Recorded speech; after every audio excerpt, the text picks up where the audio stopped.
राजस्थान की, जहां राजस्थान में बहुमत मिलने के साथ ही बीजेपी में सीएम पद की दौड़ शुरू हो गई है।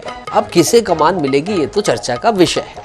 राजस्थान का अगला मुख्यमंत्री कौन होगा, इसे लेकर दिल्ली में मंथन जारी है। जयपुर में सोमवार को पूर्व मुख्यमंत्री वसुंधरा राजे ने 30 से ज्यादा विधायकों ने मुलाकात की है राजे से। इसे वसुंधरा का शक्ति प्रदर्शन माना जा रहा है। वसुंधरा के समर्थक और 8 बार के विधायक काली चरण सराफ ने दावा किया है कि उनसे 70 विधायकों ने मुलाकात की है। वसुंधरा के आवास पर मंगलवार को भी विधायकों के पहुंचने का सिलसिला जारी है। सुबह अरुण चौधरी, जोगाराम पटेल, संजीव बेनीवाल, दर्शन सिंह, अजय सिंह किलक और जसवंत यादव उनसे मिलने पहुंचे।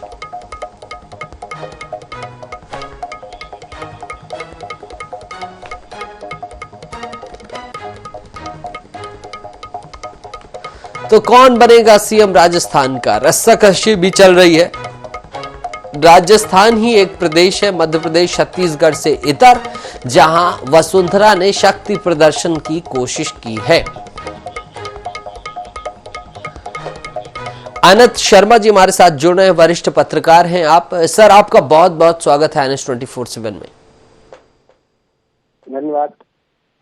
अनंत जी, आपसे जानने में दिलचस्पी रहेगी कि जैसा कि मध्य प्रदेश और छत्तीसगढ़ का देखा जा रहा है मुख्यमंत्री के लिए, उसमें कोई ज्यादा हलचल नहीं है, शक्ति प्रदर्शन जैसी चीज नहीं है। वसुंधरा से मिलने लगातार मुख्यमंत्री आ रहे हैं, उनके सहयोगी भी लगातार संख्या बता रहे हैं। तो इसे आप क्या रेस की तरह देखते हैं, दावे की तरह, चैलेंज की तरह देखते हैं? और अगर ये चैलेंज है तो ये कितना कारगर साबित होगा अनंत जी, और अगर नहीं होगा तो क्यों? और फिर ऐसी स्थिति में कौन मुख्यमंत्री की रेस में और नाम आगे आ जाएंगे?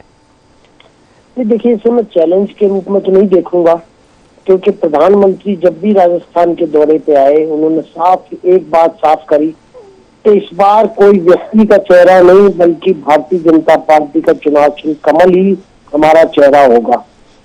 तो निश्चित रूप से पूरे प्रदेश की जो जनता है, मतदाता है, उन्होंने इस चीज को स्वीकार किया कि इस बार राजस्थान में भारतीय जनता पार्टी किसी चेहरे पर नहीं बल्कि पार्टी के चिन्ह पर चुनाव लड़ रही है।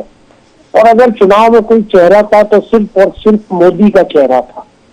अब जहां तक सवाल है कि चुनाव के बाद जब 115 सीटें आई हैं तो कौन बनेगा मुख्यमंत्री, ये सबके मन में सवाल उभर रहा है। विधायकों के मन में भी, कार्यकर्ताओं के मन में भी और मीडिया कर्मियों के मन में भी। वसुंधरा राजे 10 साल तक राजस्थान में मुख्यमंत्री रही है, भारतीय जनता पार्टी की प्रदेश अध्यक्ष रही है, नेता प्रतिपक्ष रही है।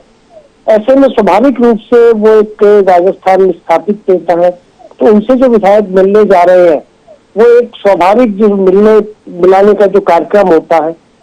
यहाँ पे राजस्थान में जो और दूसरे बड़े स्वाभाविक कार्यक्रम, माफी चाहूंगा अनंत जी भारी मन से, अगर ये स्वाभाविक कार्यक्रम है तो उनके समर्थक काली चरण क्यों कह रहे हैं, नंबर क्यों गिना रहे हैं, काउंटिंग क्यों बताई जा रही है? दूसरी तरफ सीपी जोशी से भी सिलसिला चालू हो गया, सीपी जोशी के यहाँ भी चहलकदमी चल रही है और दोनों ही दलों के, दोनों ही खेमों के, माफ कीजिएगा, अपने नंबर बताने में लग गए हैं। तो इसे आप रस्साकसी क्यों नहीं देख रहे हैं सर, इसके पीछे क्या तर्क है?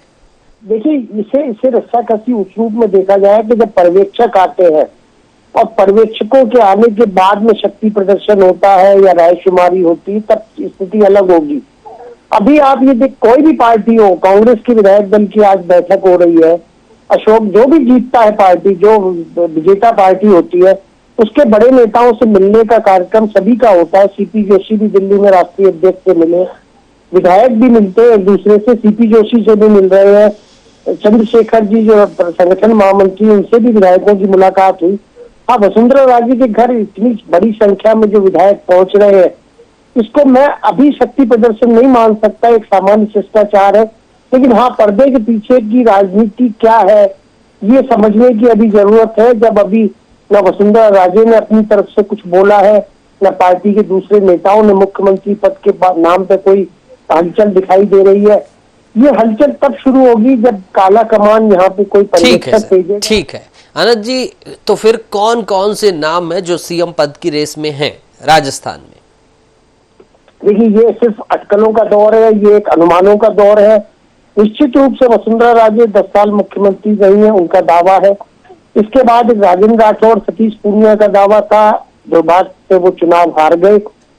सांसद बालक नाथ जो अभी विधायक बने हैं तिजारा से, उनका नाम भी चल रहा है, क्योंकि यूपी में लोगों ने देखा था कि किस तरह योगी आदित्यनाथ को बनाया और उन्होंने 2 बार सरकार को लेके आए, 1 बार सरकार को रिपीट किया।